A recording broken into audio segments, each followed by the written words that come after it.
are about to receive a spiritual gift activation in your Akashic Records with the Dragon Spirit. This is the second activation in a bigger series, and if you would like to receive one from the Unicorn, Fairy, Phoenix, Mermaid, Tree Spirit, and Elf as well, you can find it in my bio or in the comments under Spiritual Gift Activation Series. When we are connecting with the dragon today, and you're going to want to save this post because it's quite lengthy, so you can listen to it when you have time and energy, and it's also going to move a lot of things in your field and help you feel more confident in your gifts and abilities. So let's go ahead and get on into it and meet our dragon spirit guide. Hello and welcome back. Today we are connecting with the dragon spirit. It is also currently raining outside, so this is an ASMR activation as well. If you hear any thunder and lightning outside and the sprinkling of all of the beautiful raindrops out here, we thank you, Mother God. We'll go ahead and get into it. I'm super excited. It's gonna be fun.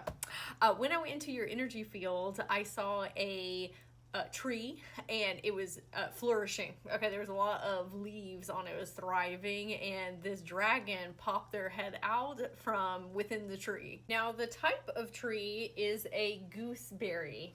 It's more specifically an Indian gooseberry tree, and these are representative of prosperity, knowledge, and spiritual well-being. They also have a connection to the goddess Lakshmi. She's actually the screensaver on my phone. Portal of abundance. And this beautiful goddess here, an Indian goddess, she is the goddess of prosperity and wealth, and Indian gooseberries were often given to her as offerings. It was so funny with the dragon poking their head out from the tree. I was like, okay, it's giving silly goose. So it's you and me and the dragon in this space. And I walked over to you and asked you to give me your hands, and you held them out. And I put a big packet of glitter in it, and I said, you're gonna need this for later. And what is really funny is that it didn't come up later in the reading, and I just went to ask the higher self, like, hey, what was going on with this? They're like, oh, that's our celebration packet. Okay, then you can sprinkle over your head after this activation. Then you and I got on the dragon's back. It climbed out of the tree next to us, and we got on, again, reading from my notes here. So we get on their back, and you asked, where are we going? And the dragon said, we are about to traverse to far away lands. And we all started plummeting.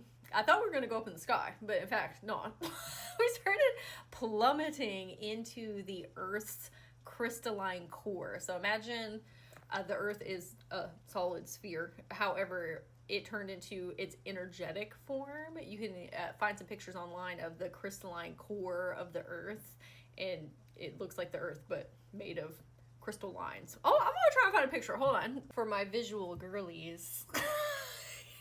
This is what it was giving that we were plummeting into. And when we got into the core, we stepped off of our dragon friend, and you asked, where are we? And the dragon said, we are in the birthplace of the Mother Earth dragon. And they wanted me to specify that when we say the word Earth, we think of the planet that we are on, but Earth is more in the context of substrate sometimes. So there are other Earth dragons out in the cosmos that are of the Earth, like the material substrate, but this one is specifically the mother of dragons from our planet Earth. And what it looked like, the atmosphere was a cave system. And if you've ever seen stalagmites, I think they're the ones that come up out of the ground, but then there's also ones that come down from the roof, but those are named something else. I can't remember, but it's okay. So if you've seen stalagmites, so in the cave system, there was a lot of those that were protruding up out of the ground and looked like clear quartz crystals. This is an angel ore quartz, but close enough. It was giving very much this. It has like iridescent rainbow within. So we walked over to one of them, and the dragon said, what do you see? And you walked up really close to it, and we're like peering in like it was a crystal ball. And you said, I see microfilaments, reflectatory pieces, kind of like in this one where you can see rainbow iridescent. And the dragon said, look closer. This is where we had some psychic visions. You said, I see a dolphin surfing the waves. I see construction workers lifting a beam. I see a spider through the perspective of an ant. I see me holding on to a raft. So I'm going to say those again. I see a dolphin surfing the waves. I see construction workers lifting a beam, like a big steel beam. I see a spider through the perspective of an ant. And this is really funny because you and I were the size of an ant and we were looking up at this daddy long legs, you know, with the real spindly long ones. And it was huge, almost like we would be a human looking at Godzilla, but as an ant. And then you holding onto a raft in the ocean, staying afloat. And then I looked at you and said, what do all four of these have in common? And you said, how beings respond when immersed in something vast. Learning how to relate to something that is much bigger than yourself. Much like you are source, but you are of source. As above, so below, as within, so without. The dragon was asking, how does one come to find balance betwixt the two? You know, all those different examples. Much like finding the balance between independence and receiving support. This is where we're going to get philosophical. And the dragon said, who are the trees without their leaves? Who are the dogs without their spots? Obviously, not all dogs have spots. In this imagery, I was seeing a Dalmatian. Okay, if it's a Dalmatian with no spots, then it's just a white dog. But the spots are what also make it a Dalmatian. So both are needed in order for it to be in its full totality. Much like you are source, but then you are also a part of source. And you looked at me and said, a ponderification, if you will. To ponder, to ask about life's greatest mysteries. Is that my gift? Ponderification. That's what you're asking me and the dragon, if this is the ability that your higher self wanted to show to you today in the dragon spirit. The dragon looked at you and said, do you think it's a gift? You know, just like the unicorn did with self-reflection questions. And you said, I suppose it is. The dragon said, minds like yours, minds. Not the minds, but the minds like yours give way to invention like Google, which I was like, you know what Google is? To the dragon spirits. So minds like yours gave way to the invention of Google, like the ultimate question and answer seeker, as well as Galileo, to reach beyond your current experience, not to settle in the mundane, to push the boundaries of what is possible through sheer curiosity. The dragon asked, what happens when you apply this to someone's mind? You are creating new neural pathways for them. And if you're newer to neural pathways, I'm going to give you a definition. So neural pathways are like little roads in your brain that carry messages. The more you think, feel, or do something, the stronger the road gets. Kind of like a path in the grass that turns into a trail the more you walk on it. If you practice something a lot, your brain gets better and faster at it. That is a neural pathway. And you looked at the dragon and said, I am helping people build new levels of connectivity. And the dragon said, precisely. When you are conversing with another person, ask yourself, how can I ask them a more expansive question, a more expansive question? Questions open up your imagination and the timelines of potentiality. Whereas maybe we haven't been able to see a clear path beforehand. Oftentimes it takes new input and new ways of thinking in order for you to be able to step out of your current identity. So that is what you are supporting people with by asking them questions that push the boundaries of their consciousness. So I'm going to give you a couple of different examples of what a more structured yes or no question looks like, and one that can lead to new opportunities and experiences for them, or self-discovery. We could ask someone, how was your day?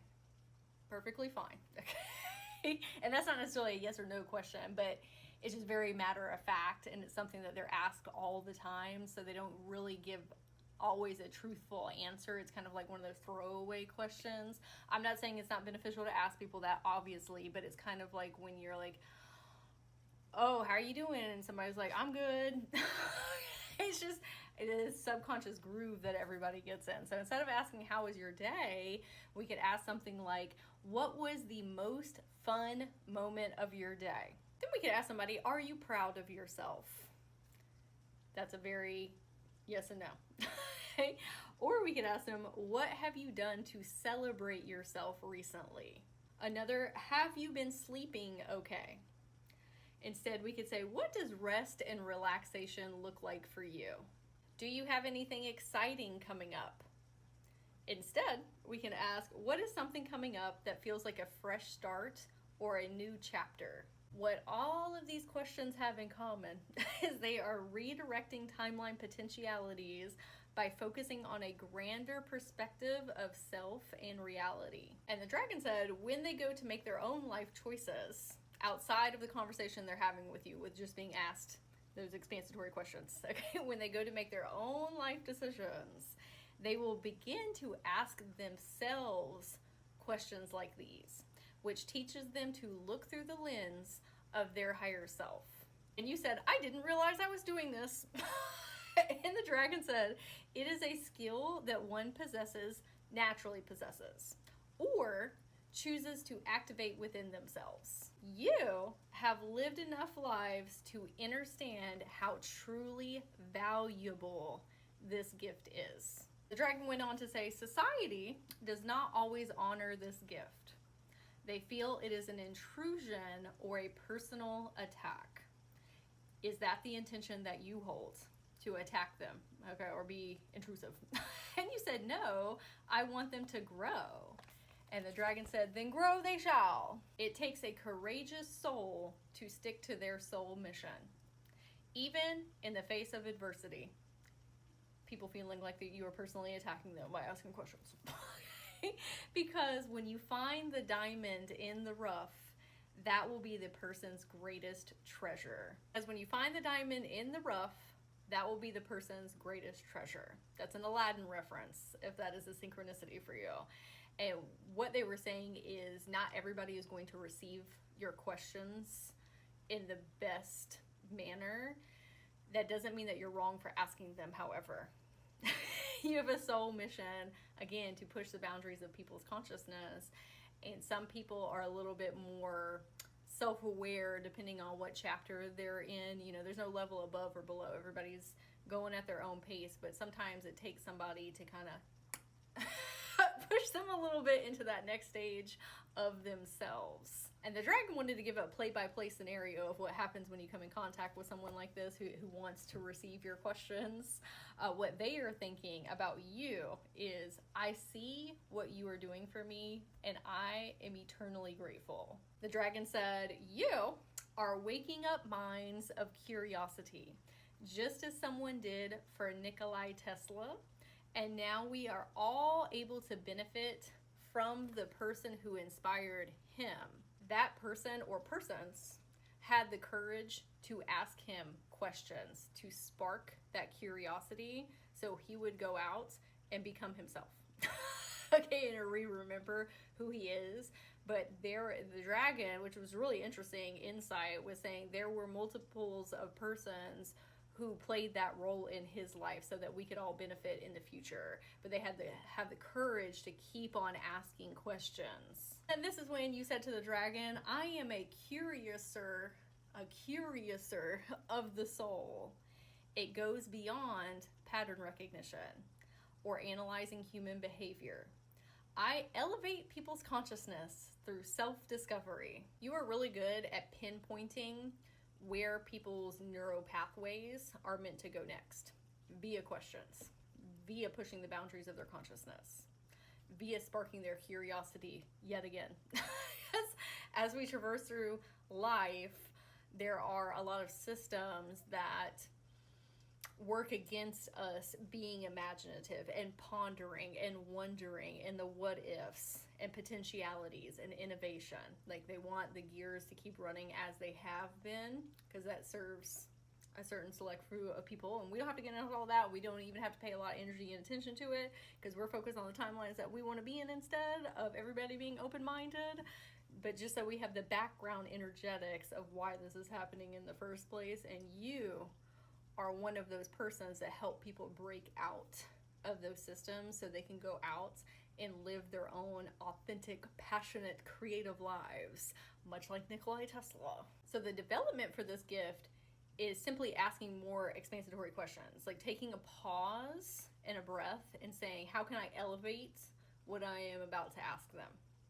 Or going on Google or ChatGPT and asking what you would normally ask and saying, how can I make this better? And not better necessarily in the terms of like wrong or right or levels above or below, but how can I pour more self-discovery energy into the questions that I am asking people? And you don't necessarily need ChatGPT or Google for that. It's a self-reflectory question that you can ask yourself while you're conversating with others. And honestly, this is how your mind works anyway. You have a high level of brain connectivity and you're a very curious person as it is. You like to Sherlock Holmes people. So it's a natural gift that you have, but sometimes we're not quantifying it in that lens and we think that everybody is doing that. That's a natural affinity that you have after a lifetimes of seeing how valuable it is. So it's something that you continuously reactivate within yourself because you have seen the benefits of it, not only for other people, but also for yourself. A couple of the synchronicities that may have stuck out to you, the gooseberry tree, where we had the dragon poking their head out to see you, or Lakshmi, the goddess of prosperity and good fortune, traveling to the heart of the earth dragon mother through the crystalline core, expanding neural pathways, or being the Sherlock Holmes of someone's mind. Love to hear which one resonated with you the most in the video comments. And we want to thank the Dragon Spirit so much for illuminating this gift that we hold within. And I am super excited to see you for the next activation where we are going to be connecting with the Fairy Spirit.